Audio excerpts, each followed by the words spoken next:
কাকরোল কত করে? আধা কেজি দেন।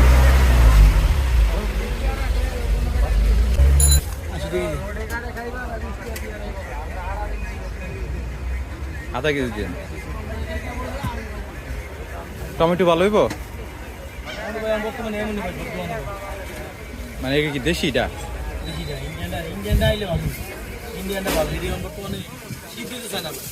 আচ্ছা আচ্ছা, তাহলে থাক। আপনার পিছনে যে আলুগুলা, আলু কত করে নিচের গুলা?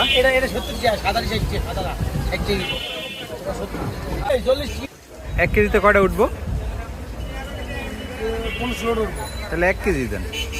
1 কেজি। বেগুন কত করে ধরলেন এটা? বেগুন এটা কত করে ধরলেন? 50 টাকা।